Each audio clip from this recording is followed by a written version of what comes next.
Matrix Revolutions and this were clear reasons why The Matrix should not have been a franchise.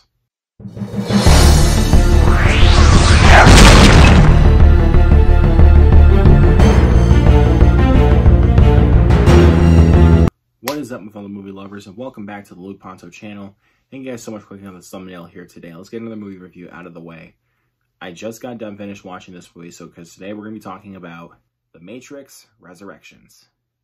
This film was directed by Lana Wachowiski, one of the directors of the original trilogy of The Matrix.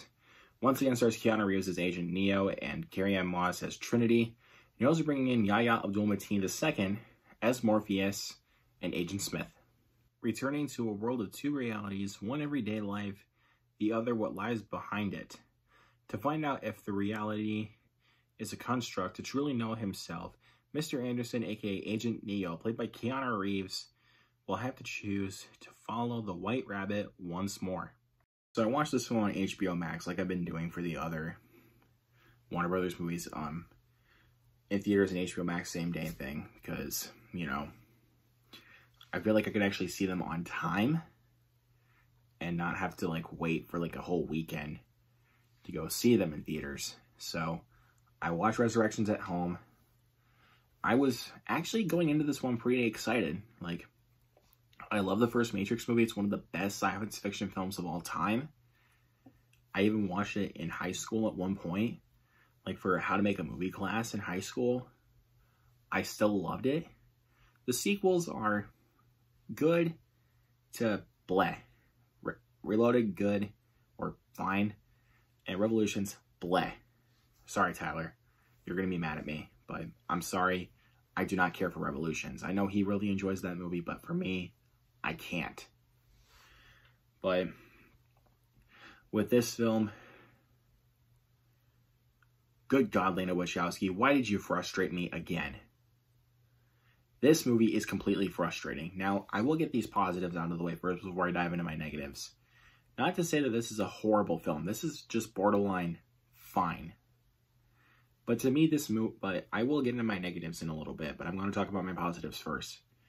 One of my positives I can say about this movie is it has a neat idea. Even though saying that it has a neat idea and being the fourth Matrix film is honestly not saying much. But it does have a unique idea, and Carrie honestly is the real show stealer of this film. She did a really good job once again as Trinity. She was great in the original three films. She was one of my favorite parts of the movie, like in all three of those movies. But of course, with those three films, they mainly went to Keanu Reeves being my favorite part of all three of those. And he's close to being my favorite part of this movie because Keanu Reeves knows exactly what he's doing with a film like this. Like, I have to give this guy credit where it's due. Like, he's one of the like coolest, most badass action stars that we've come to imagine. Like, he is awesome in this film. Totally badass at times. Like, when he gets like some of those action sequences towards the third act, this guy can become a badass, I'll tell you.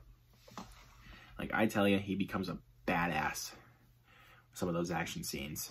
But, and also, Yahya-Abdul Mateen II, who played as Morpheus and Agent Smith, did good for what he was given. But for me, this guy did not get enough to work with, if I'm going to be honest. Like, I know recasting Morpheus is a crime against like any Matrix fan base that you can possibly imagine. But to me, I guess it was a decent casting choice because he was my favorite part of Candyman, the new Candyman that came out earlier this year. But with this film, he really does not get much to work with because even though the whole viewpoint is to focus on Trinity and Neo, but with this film, I really feel like they could have used more Morpheus, if I'm going to be honest with you. And the visuals are good. I will say that. It has good visuals.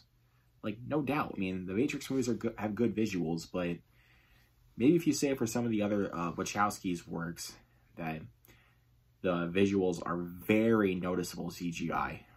But with the Matrix films, I'm willing to give those a pass because they have good special effects.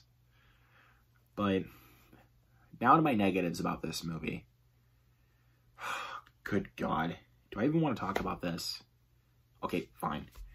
You guys need to... I really want to give you guys my frustrations about this film. Now, these first two acts. Now, the first act is inconsistent a little bit, like, with its pacing. Like, it's just ridiculous with its pacing. It's just a copy and paste of the first film, and I'm like, come on, are you freaking serious? Come on, we don't need another copy and paste of the first Matrix, which is a classic. You just give us another copy and paste. What the heck is up with you people? That second act, oh my God, I wanted to fall asleep. I really wanted to fall asleep for that second act. Like, even... So I paused the film because I was going to go have dinner with my family for just a few minutes and then come back up here to finish this movie. I looked at the time frame and I was like, what? Are you kidding me? Yeah.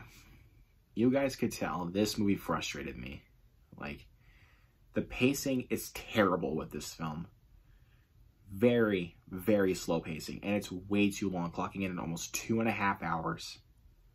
Which is, by any means, very unnecessary, in my opinion. Oh my God. The second act was so boring, I could have just shut the movie off there. But I wanted to keep dredging through to see how the final act would actually turn out. And the final act actually turned out pretty well. The final act of the film was good. And there's one specific scene, which I will not spoil. This is going to be a spoiler-free review, where it's kind of like a one-shot action sequence, and I'm like, where was that movie the whole time? Oh, man. You guys. And Neil Patrick Harris as the analyst, which you did see him in like one part of the trailer, isn't a good portion of this movie, but I feel he was terribly miscast, in my opinion. Like, I really feel like they could have gotten someone better to play as the analyst that is not Neil Patrick Harris. Nothing against this guy at all, but seriously, he was very miscast to play as the analyst, in my opinion. Oh my God. If you guys seriously hear me saying, oh my God, so many times throughout this review, you guys know how frustrated I am with this movie. It's fine overall, has good action sequences at the third act, good visuals, good performances, especially from Carrie and Keanu Reeves, and a bad, like, just some badass action sequences of the third act. But this movie really suffers from a shallow story, shallow characters, and just overall frustrating first two acts, in my opinion. Like, I really cannot, I'm not seeing this film again in theaters. I wanted to if I gave this film a little bit of a higher grade than what I'm going to give it. But yeah, that's not going to happen. I'm not seeing this film in theaters. And with all that out of the way, I'm going to give The Matrix Resurrections a C+. Yep, they could have gotten me. They could have gotten me back to going to see this film in the theater. But they completely failed in my part. They failed. But I still recommend you giving this film a chance if you actually really are like hardcore fans of the Matrix films. But I don't see this one being your favorite. But this is all my opinion though. What do you guys think of The Matrix Resurrections? Is this one your favorite of the sequels? Is this one your favorite of the whole franchise? Which I don't see why it is. Like, but make some noise down in the comments below. Hit that subscribe button down below and also click on that notification bell if you guys want to see more videos uploaded here in the near future. And also hit that thumbs up because it's very beneficial for me to get this content out there. This video was honestly a form of catharsis for me. I don't hate this movie, but me venting out my frustrations with this film made me feel better. And if you guys are wondering like why I'm talking like so quietly right now, I'm filming this late at night, so. But you know what? I wanted to get this review out of the way before the end of the day. So, there you guys go. There's my review for Matrix Resurrections. You guys are awesome. Look forward to more of these awesome content here on the channel very, very soon. I still got to finish up my Wes Anderson series. I'm getting up to Moonrise Kingdom next, so look forward to that. And also, I'm planning to see The Kingsman this weekend, so Keep your eyes peeled for that review. You guys are awesome. If you guys want to see more content from me, make sure you subscribe. I'll see you guys next time.